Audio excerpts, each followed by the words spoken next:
When it comes to chili, it can be considered a stew, but I feel like it has its own identity.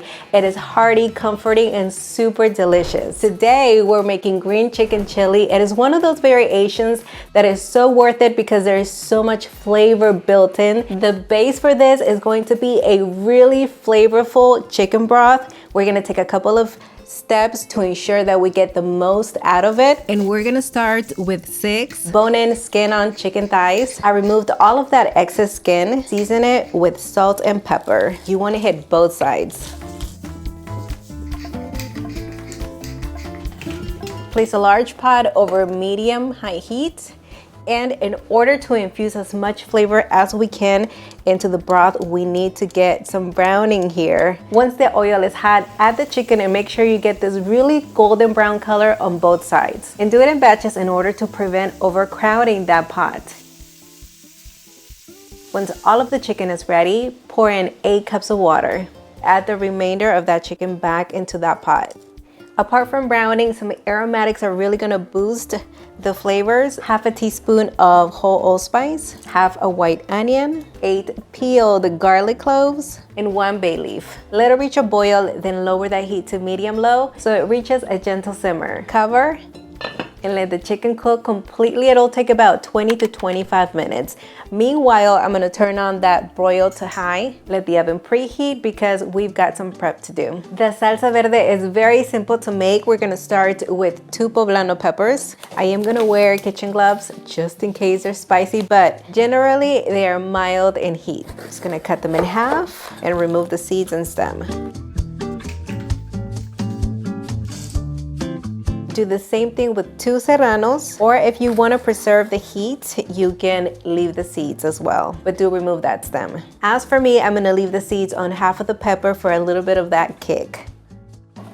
Cut a quarter of a white onion into thin wedges. It's gonna all go into a lined sheet pan along with half a pound of tomatillos and 2 unpeeled garlic cloves. Just give it a quick drizzle of avocado oil. Roast on the 3rd top rack for about 10 to 15 minutes or until they blistered and blackened on the surface.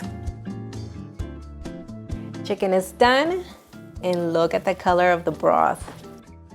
Remove the chicken so it cools down slightly. Now, strain the broth. And whatever broth you have left over, you can just store it in the refrigerator and use it for other recipes. While the roasted ingredients cool down slightly, I'm going to shred the chicken. And I like to leave it in kind of thick chunks so that you get a nice bite in that chili. We've got this all thought out.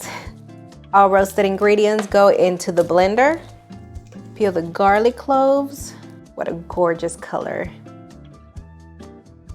And peel the skin from those poblanos. Add 2 cups of the broth. Now cover and blend until it is completely smooth. Place a large pot over medium heat. I'm gonna add a drizzle of avocado oil. Once hot, add a whole white onion diced. We've got a light golden brown color. Add 2 garlic cloves minced, 1 teaspoon of dry Mexican oregano, half a teaspoon of ground cumin, and 1 tablespoon of tomato paste. You may have noticed by now that I don't add chicken bouillon to my dishes. Tomato paste is one of those ways to deepen the flavors, add those umami flavors that we so love and cherish. This is just gonna get toasted for 1 minute. Follow that with the salsa verde. Pour in 3 cups of the broth into the blender, just so that we get the remainder of the salsa. Swirl it around, into the pot it goes.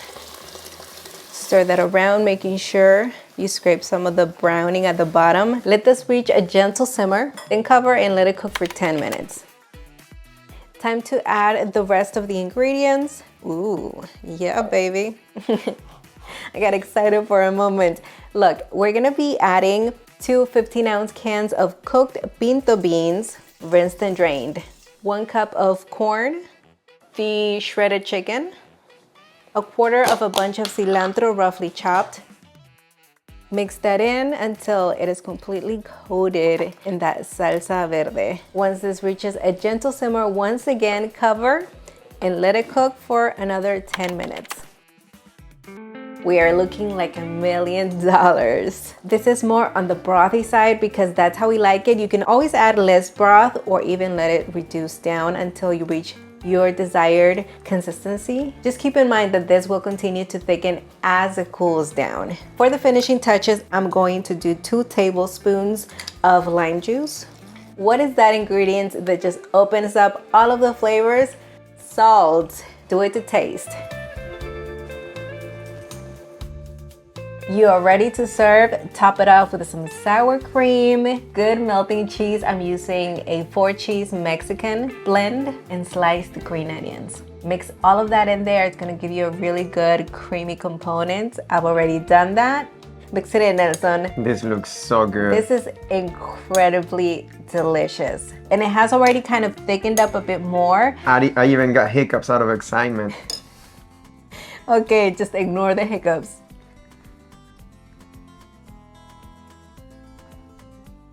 I mean, you really get the poblano coming through.